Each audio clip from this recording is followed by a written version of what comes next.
The Lennox estate sat on 3 acres of sculpted land at the edge of the Hudson Valley, surrounded by whispering hedgerows and manicured silence. It was a place meant for peace, but within its pale stone walls, chaos reigned.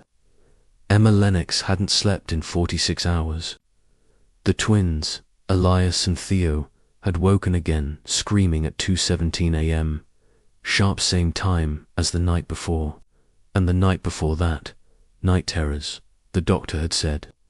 But night terrors didn't explain the cameras glitching, or the low, breathy humming picked up by the baby monitor, or the nannies quitting in terrified tears. This morning, the latest nanny, Lucy, had left without a word. She'd stuffed her things into a canvas tote and walked barefoot down the gravel drive, refusing to wait for her final check. Emma had stood at the door, watching her vanish into the thick summer air. She didn't blame her. If Emma could have run, she might have. But the twins were all she had. By noon, her desperation had curdled into resolve. She reached out to one of her late husband's contacts, an old caretaker named Ruth, who now ran an informal domestic staffing network.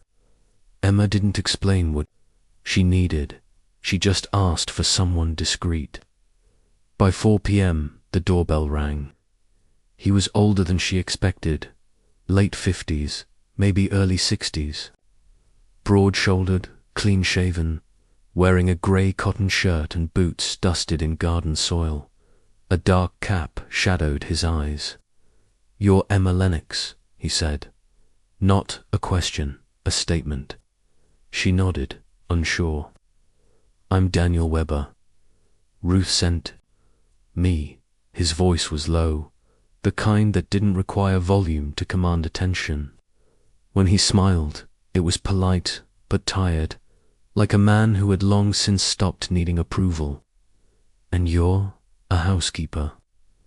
"I keep things," he said simply, "mostly peace." Strange answer. But something in her, some ancient mother instinct, stopped her from shutting the door. Emma led him through the foyer, past the grand staircase and into the back parlor, where the twins were playing under a weighted blanket fort. The room was dim. Both boys flinched at the light when she turned it on. "They don't like the windows anymore," she said, trying to keep her voice neutral. "They say the garden watches." Daniel stepped slowly into the room, crouched beside the blanket fort, and spoke not to the children, but to the shadows around them. "No one hears." "Watching," he murmured. "Not anymore." Theo peeked out from the folds. Elias stayed curled inside. Daniel stood, brushing invisible dust from his knees. "I'll need access to the grounds," he said. "The greenhouse and the basement." Emma blinked. "You haven't even interviewed." "I already took the job," he replied. "And you already knew you'd say yes." That night was the first time in 3 weeks the twins slept through without waking. No screams, no flickers, no humming. Emma didn't sleep, but only because she kept checking the monitors, waiting for it to start again. At 3 a.m., she finally drifted off. In the morning, she found Daniel in the back garden, kneeling in the dew-drenched grass. He was speaking softly, digging beneath the oldest willow tree. There were stones arranged in a spiral around him she hadn't noticed them before. He stood as she approached, wiping his hands. "You didn't sleep," he said. "I slept enough." She narrowed her eyes. "What are you doing?" "Resetting the lines," he said, as if that explained anything. "The garden needs reminding who it answers to." Emma's arms crossed automatically. "And who does it answer to?"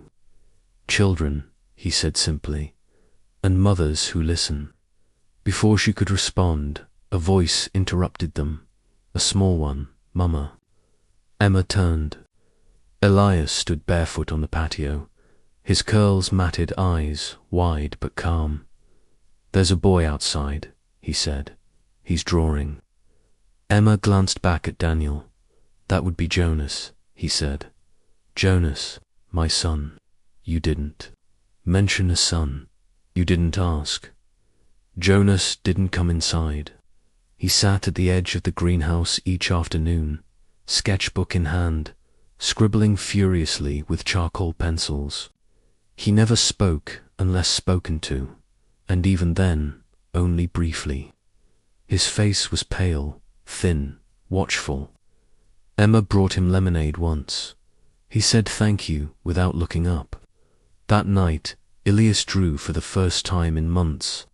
He handed Emma a crumpled piece of paper at bedtime, 2 trees, bent low, like they were whispering to each other. And in the space between them, a house. But there was no house in that spot. The next morning, Emma showed the drawing to Daniel.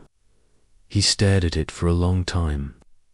"Has he ever seen the original guest house plans?" Emma frowned. "There was a guest house, but it burned down in 1998, way before the boys were born." "Then he shouldn't remember it," Daniel said quietly. "But something does." That evening, Emma stood alone in the hallway outside the boys' room, staring at the monitor. Static fluttered, then cleared. At exactly 2:17 a.m., the screen glitched once, then again. In the grainy footage, a faint outline appeared at the edge of the garden. A tall figure, motionless, facing the house, not moving, not breathing, just watching. Emma's breath caught. She blinked. The screen cleared. Empty again. Her hands trembled as she turned off the monitor. Down the hall, she heard soft footsteps, Jonas walking barefoot back toward the greenhouse. In his hand, a drawing, clutched like a secret she would soon no longer be able to ignore. Tools. The next morning began with birdsong and tension. Emma stirred her coffee absently, her eyes fixed on the garden camera footage from the night before. She'd replayed the clip at least 15 times, frame by frame. The tall shadow, the stillness, then gone. The logical part of her, trained by years of press briefings and investor meetings, told her it was a trick of the light, a reflection, maybe even a glitch. But the mother in her, the mother knew. She looked up as a soft knock came at the glass door. Elias, still in pajamas, pointed silently at the greenhouse. "He's still drawing," he whispered. Emma followed. The boy's line of sight. There, cross-legged in the gravel outside the greenhouse, was Jonas. Same position, same tattered sketchbook. But this time, something was different. At his side were several drawings, laid out like tarot cards. She stepped outside. The late summer sun had warmed the garden, but the air felt oddly thick, as if it was watching her breathe.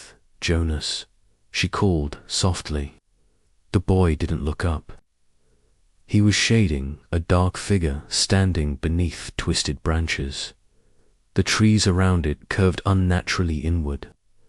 Emma crouched beside him. "What are you drawing?" Jonas shrugged. "What it wants me to see." Emma swallowed. "What is it?" He paused, a remembering. Then, still without meeting her gaze, he offered her one of the finished drawings. It showed the Lennox greenhouse but in ruins. Vines had overtaken the glass. One window was shattered. Inside, a figure crouched beneath a hanging hook, arms over their head. Emma's breath caught. "This isn't real," she murmured. Jonas turned the page to another sketch. This one showed her twin boys sleeping in their beds, while behind them, something towered in the hallway. Too tall, its arms hung like curtains. Its face was just holes. She stood abruptly. Her knees felt weak. "Where's your father?" "In the basement," Jonas said. "He said not to follow." Emma descended the basement stairs slowly. The lights were out, but soft chanting echoed up from the concrete walls. When she reached the bottom, Daniel stood at the far end of the wine cellar, moving boxes aside. He was drawing chalk lines in a precise geometric pattern across the stone floor. She stopped just beyond the threshold. "You told me you were a housekeeper." "I am. You didn't tell me you had a son, or that he's been sketching my children's nightmares before they happen." Daniel didn't pause in his movements. "You didn't ask." "Stop saying that." He finally looked up. "You've seen it now, haven't you?" Emma flinched. "Seen what?" "The shape in the garden. Watching." Her voice shook. "What is it?" Daniel placed the last line in chalk, stood straight, and dusted his hands. "Not what, who. Something that doesn't forget." That afternoon, Emma searched the estate archives. After nearly 2 hours, she found it. A manila envelope misfiled behind outdated tax forms. Lennox Estate Guest House, Fire, July 3rd, 1998. 2 pages. 1 photo. No cause listed. No investigation completed. Just a signed agreement from Emma's father-in-law to demolish the ruins. The photo was grainy charred beams, crumbled foundation, overgrown brush. But there, near the edge of the frame, stood something strange. A silhouette, half seen through the broken trees. She turned the photo over. Someone had scrawled a note. "Don't look curious." Her fingers went cold. She brought the envelope to Daniel at dusk. "Tell me what this is." He studied the photo with grim familiarity. "It doesn't start with the house. It starts with a name. The original land belonged to a family called Moraine. They were caretakers before anyone called this a garden." He pointed to the center of the photo. "They built something here. A binding place, but it needs feeding."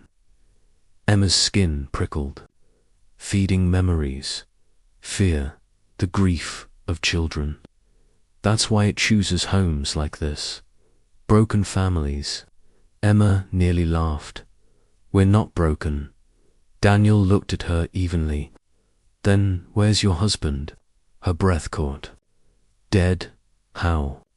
She stared at the floor. "Car crash. 6 months ago." Daniel nodded, as if this confirmed something. "The thing in the garden felt it," he said. "That kind of grief ripples." He handed the photo back. "But it didn't come for you." Emma frowned. "Then who?" A small voice from the hallway answered me. Elias stood there, holding a drawing. He handed it to Emma without a word. It showed a new figure, a woman, long dark hair, smiling, standing at the window of Elias's bedroom. One hand on the glass. Emma's hands trembled. "That's not me," she whispered. "No," Elias said. "It's who talks to me when you're asleep." That night, Emma sat with both twins in their room, refusing to let them sleep alone. She clutched their hands, her gaze fixed on the hallway door. At 2:17 a.m., the power flickered. The baby monitor crackled. Outside, the wind picked up though. The trees did not sway. She rose quietly and stepped toward the window. Across the garden, the greenhouse light clicked on. And there, framed in the glass, stood a woman, hair like hers, eyes hollow, smiling. Emma gasped. The figure turned Dand. Behind it, she saw Jonas. He wasn't looking at the figure. He was sketching dot tools. By morning, the greenhouse was empty. Emma stormed outside barefoot, her silk robe trailing dew across the stones. No figure, no Jonas, just overturned sketches left behind, scattered like fallen leaves. She knelt to gather them. Each drawing felt colder than the last. One showed the willow tree in Winter X. Another showed her twins standing in front of a mirror, but their reflections didn't match. And one, near the bottom, made her stomach lurch. It was her, asleep in bed, with something dark crouched on her chest. She dropped it. Daniel appeared. Behind her, he shouldn't have seen that much. Emma turned on him. "What is this? What is Jonas?" Daniel didn't flinch. He sees what others suppress. Always has. "My wife used to call it a curse. I call it survival." Emma clenched her fists. "And you let him live here, in this house?" Daniel looked toward the greenhouse. "He's not in the house. The thing out there, whatever's feet, doesn't want Jonas. It wants innocence. Children who don't understand fear yet, who believe in mirrors and monsters and whispers. Jonas knows too much." Emma's voice dropped. "Then what does it want with my sons?" Daniel was quiet for too long. "It wants them to remember it," he said. "That's how it stays alive." Later that afternoon, Emma found Elias, curled up on the stair landing, whispering to something she couldn't see. She knelt beside him. "What are you doing, baby?" He didn't answer at first. Then, she says, "I lived here before." Emma froze. "Who?" "The lady in the garden." She said, "I belonged here once. A long time ago, when it was all water." Emma's mouth went dry. "That's not true." Elias looked up at her, eyes glassy. She said, "You forgot." But I didn't. Behind them, the front door creaked open. Jonas stepped inside, sketchbook tucked beneath his arm. He didn't look at Emma. He simply handed her a folded piece of paper, a new drawing. This one wasn't eerie, it was terrifying. A crowd of faceless people gathered around a grave. The name on the stone read Elias Lennox. The date beneath it, August 4th, this year. Emma's hands shook. "This is in 3 days." Jonas finally spoke. "She told me," he said. "That's when the trade happens." Emma stared. "What trade?" "She gets to stay," Jonas whispered, "and he gets to leave." That night, Emma dragged every old family file, deed, and blueprint from the Lennox library to the dining room table. Daniel helped her comb through it, page after page. Century-old maps, water-damaged census records, weather logs, murky photographs of distant relatives, and erased scandals. Then, at 2:17 a.m., again the lights flickered. The baby monitor crackled, but no screaming came. Emma ran upstairs. The twins' room was quiet. Elias was asleep in his bed. Theo was not. The blanket was folded neatly, his shoes gone, window wide open. A fresh sketch was pinned to the wall above his bed, Jonas's style. It showed the greenhouse illuminated. From within, Emma sprinted out into the dark. She reached the greenhouse, barefoot, heart thundering. The glass door creaked open under her hand. Inside, warmth, earth, something wet in the air. Theo stood in the center, eyes glazed, mouth slightly open. Before him, a woman, hair like Emma's, a black dress of woven shadow. No feet, just the hint of smoke where her legs should be. "Get away from him," Emma screamed. The woman turned. Her face was Emma's, but the eyes were all wrong. Black, pupilless, eternal. "You left me," the thing whispered. "You locked me under roots and names and marble staircases. But your son remembered. He heard the garden hum." Emma ran to Theo, pulling him back, shielding him. "I'm not afraid of you," she lied. The thing smiled. "You should be. But I'll take the boy instead. You can't have him. I don't need your permission. He already came willingly." Emma stepped forward. "Then take me."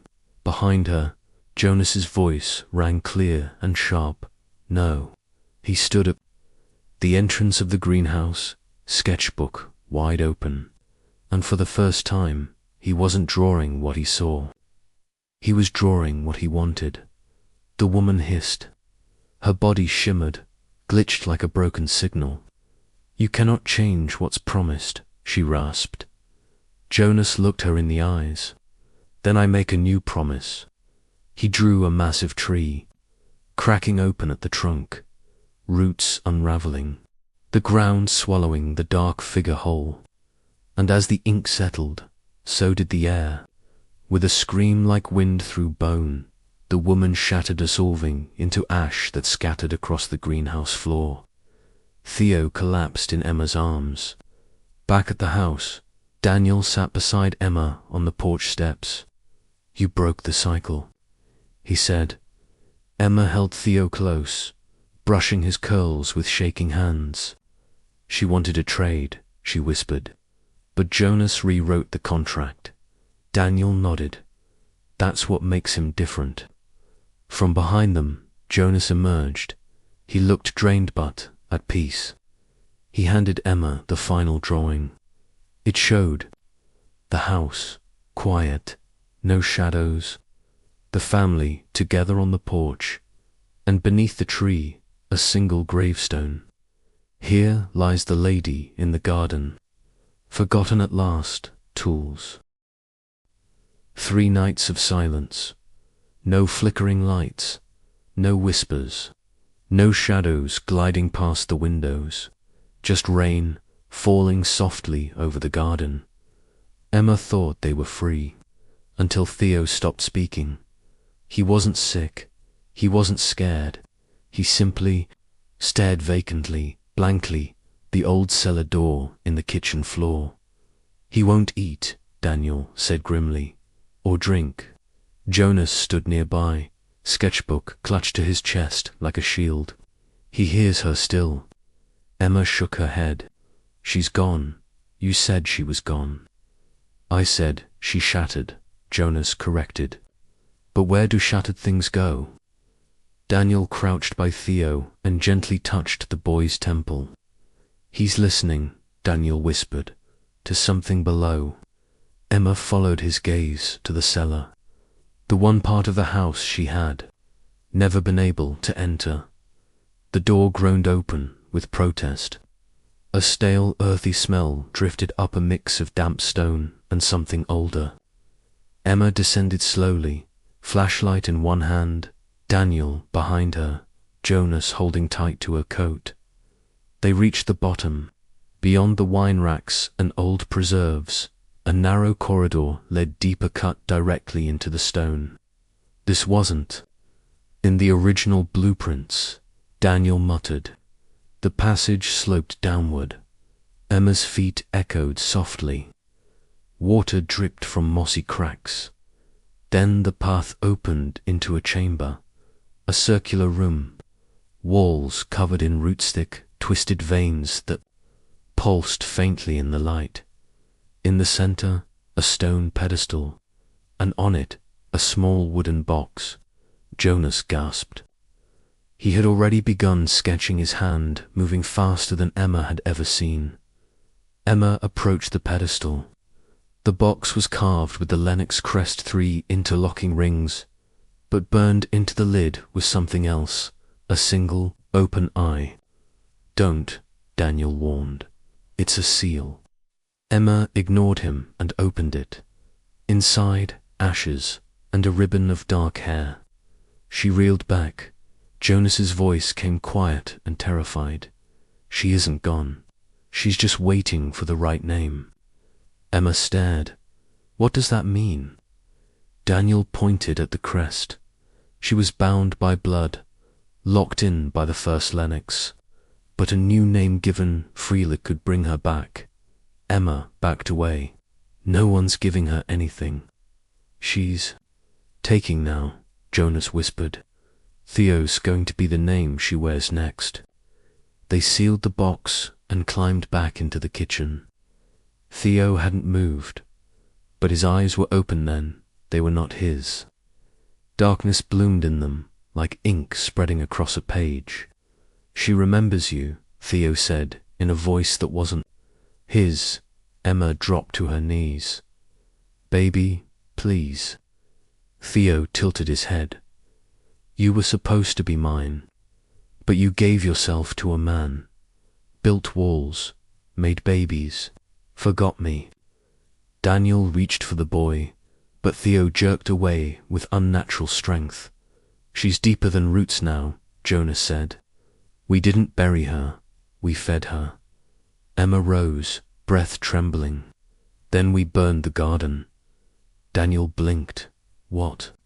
"She needs the soil, the memory, the greenhouse, the place we kept letting her breathe. We dig it out, we salt it, we burn it." "But what about the seal?" Jonas asked. "What if fire isn't enough?" Emma met his eyes. "Then we bury something deeper." That night, while the boys slept, Elias clutching his mother's hand, Theo sedated but watched closely. Emma and Daniel returned to the greenhouse with shovels and gasoline. Rain had stopped. The moon was full. Emma moved with purpose, digging beneath the floorboards, deeper than the foundation, until her shovel hit something. Not stone, not wood. Bone. Daniel knelt beside her. "Human." Emma didn't answer. Her face was pale, hollow. She reached down and uncovered it fully. Skull, mouth frozen in a silent scream. Next to it, tangled in blackened roots, was an old child's shoe. Jonas stood at the threshold of the greenhouse, holding a match. "She asked for names," he said. "She took children before." Emma nodded. "Then this is where it ends." She poured the gasoline. Jonas struck the match and tossed it in. The fire exploded upward, licking the glass. Steam hissed as heat met wet leaves. The air screamed with a sound that wasn't wind but anger. In the blaze, they saw her again for a moment. Not whole, not human, but aware. She glared through the flames with Emma's face, and then she was gone. The next morning, Theo opened his eyes. His first word was, "Mama." He didn't remember the greenhouse, or the drawings, or the voice in the dark. But when Emma kissed his forehead, she felt the faintest trace of static. Jonas handed her one final sketch before they left. It showed the Lennox estate. The garden, blackened and charred. The house, whole. Her sons, safe. But behind one window her own stood a shape. Not a woman, not a child, just an eye. Watching, waiting. Tools. For 2 weeks, the house was quiet. No whispers, no flickering lights. The garden, now a scorched patch of earth, remained still. Birds didn't return. Wind refused to stir its ashes. Theo spoke like himself again. Elias giggled. They played. They forgot, but Emma didn't, because every morning at 2:17 a.m., she woke up, gasping, heart racing. Throat dry as if someone had just whispered in her ear. She always looked to the window, and though nothing was ever there, she felt watched. Daniel stayed a few more days, teaching Emma protective rituals, salt across thresholds, water under beds, iron keys buried under steps. Jonas, however, refused to come back inside. "I sealed the sketches," he told Emma one evening, sitting on the porch, drawing under twilight. "Locked them up. She can't crawl through them anymore." Emma nodded. "Do you still see her?" Jonas hesitated. "No, but I see what she left behind." He handed Emma a new drawing. It showed the family tree, Lennox, line traced through generations, names crossed out, dates, blurred dot, except one dot hers, dot, Emma Lennox Quint. Her name wasn't crossed that night, Emma sat in the attic. She had pulled down the old family records again, flipping through brittle papers and dusty journals. She needed answers, her place in this. She found a diary, 1891, Lydia Lennox, the same woman whose grave was hidden behind the greenhouse. The entries grew erratic. Toward the end, she whispered in my mouth as I slept, said I would carry her in my daughter, and she in hers, that we would be the soil. I dreamed of a house without doors. They burned her bones, but not her name. Emma dropped the book. She doesn't haunt places, she whispered. She haunts names. Downstairs, Elias began to scream. Emma bolted. She found him standing at the bathroom mirror, pointing. "She's there," he cried. "She's behind me. She smiled with your face." Emma grabbed him and backed away. The mirror fogged with breath that wasn't theirs. Words appeared in the condensation. "I am Emma. You are Lydia. I will be Elias." Jonas stood at the top of the stairs, pale. "She's trying again." Daniel ran in, too late. "She's stronger." Emma turned, fierce. "Then we don't give her what she wants." "What does she want now?"